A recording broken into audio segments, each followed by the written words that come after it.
জয়গুরু বন্ধুরা, আমার চ্যানেলে বিউটিস কিচেনে আপনাদের সবাইকে স্বাগত। আজ আমি আপনাদের রান্না করে দেখাবো ইলিশ মাছ কুমড়ো আলু দিয়ে তরকারি।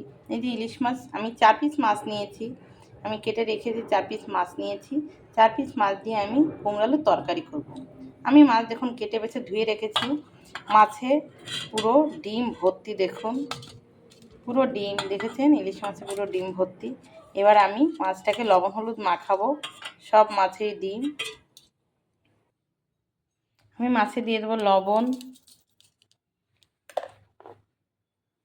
দিয়ে দেবো হলুদ,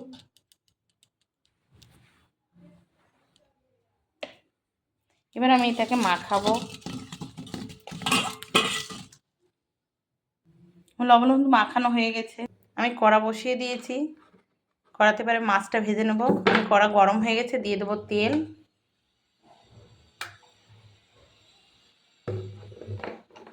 তেল গরম হয়ে গেছে, এবার মাছ দিয়ে দেবো। মাছ দিয়ে দিচ্ছি, এবার মাছ দিয়ে দেবো একটা একটা করে সব। যেহেতু মাছ ভাজা হচ্ছে, এই যে আমি কুমড়োর আলুটাকে কেটে রেখেছি, কুমড়ো আলু দিয়ে ইলিশ মাছ দিয়ে তরকারি করব। কুমড়োটা একটু সুন্দর আনতে হবে, কুমড়োটা খুবই মিষ্টি, কালারটা দেখুন। কিছু কিছু কুমড়ো আছে মিষ্টি হয় না, সেই তরকারি কিন্তু অতটা খেতে স্বাদ হয় না। তো কুমড়ো আলু দিয়ে এবার আমি এতে কিন্তু কোনো মশলা পড়বে না, শুধু জিরে ফোড়ন দিয়ে কাঁচা লঙ্কা চিরা দিয়ে তরকারিটা করব। আপনারা কিন্তু অতি অবশ্যই কুমড়ো আলুর তরকারি একবার খেয়ে দেখবেন, খেতে কিন্তু ভীষণই ভালো লাগে। ইলিশ মাছ দিয়ে মিষ্টি কুমড়ো দিয়ে তরকারি খেতে সত্যিই ভালো লাগে, আপনারা খেয়ে একবার দেখবেন কতটা ভালো লাগে। ইলিশ মাছে যে মাছের ডিম হয় সেই মাছ কিন্তু তেল বেরোয় না, তাই এই মাছে কিন্তু ডিম, ছোট ছোট ইলিশ, তবুও দেখুন একটু তেল তাও বেরিয়েছে।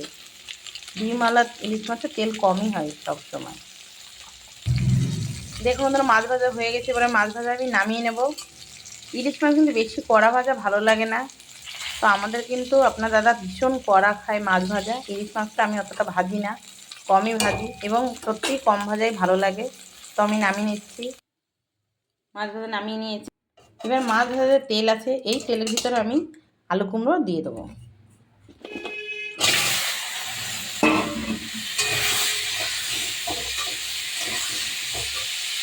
আমি দিয়ে দেবো লবণ, দিয়ে দেবো হলুদ।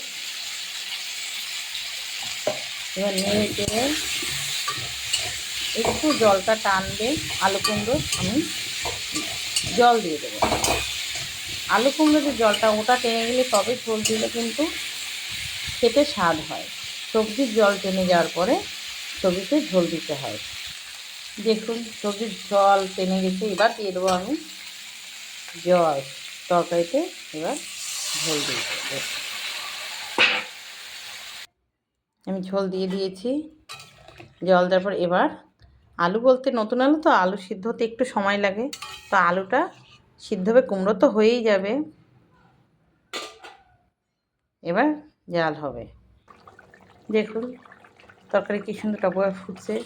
আমি চিড়ে রেখেছি, দেখুন লঙ্কা দিয়ে দিচ্ছি, কাঁচা লঙ্কা। এদিকে কাঁচা লঙ্কাই ভালো লাগে, কোনো শুকনো লঙ্কা গুঁড়ো লঙ্কা কিচ্ছু দেওয়া যাবে না, কাঁচা লঙ্কা চিরাই কিন্তু স্বাদ হবে। দেখুন তরকারি হয়ে গেছে, এবার আমি নামিয়ে নেব। এটা কিন্তু হালকা পাতলা ঝোলই হবে কুমড়ো আলুর, যেহেতু কুমড়ো আলুতে জল টেনে নেবে। এবার আমি নামিয়ে নেব। আমি কড়া বসিয়েছি, কড়া গরম হয়ে গেছে, আমি দিয়ে দেবো ফোড়নের জন্য তেল।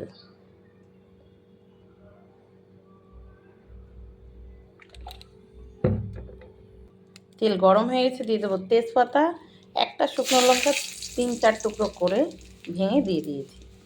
এবার আমি দিয়ে দেবো জিরে ফোড়ন।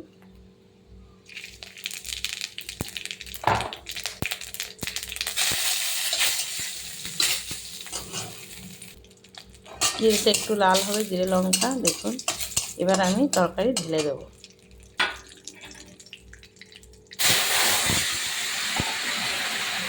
দেখুন তরকারি যত এইভাবে টক ফুটবে, দেখেছেন তরকারি কিন্তু যত এইভাবে টক ফুটে তত কিন্তু তরকারি কিন্তু স্বাদ হয় খেতে। এতে কিন্তু কোনো মশলাই দিলাম না। এভাবে কিন্তু মশলা ছাড়া শুধু কাঁচা লঙ্কা চেরা দিয়ে জিরা লঙ্কা ফোড়ন দিয়ে একবার কুমড়ো আলুর তরকারি ইলিশ মাছ দিয়ে খেয়ে আমাকে কমেন্ট করে কিন্তু জানাবেন খেতে কেমন লাগে। খেতে ভীষণই ভালো লাগবে। আর আমি বন্ধুরা ইলিশ মাছ সবথেকে খেতে ভালোবাসি।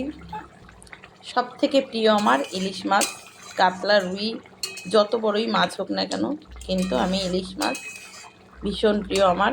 ইলিশ মাছ হলে আমার আর কিছু লাগে না। আমার এই তরকারি হয়ে গেছে, এবার নামিয়ে নেব। দেখুন বন্ধু তরকারি কি সুন্দর হয়েছে, কালারটাও দেখতেও কিন্তু যেমন হয়েছে খেতেও ততটাই ভালো হবে।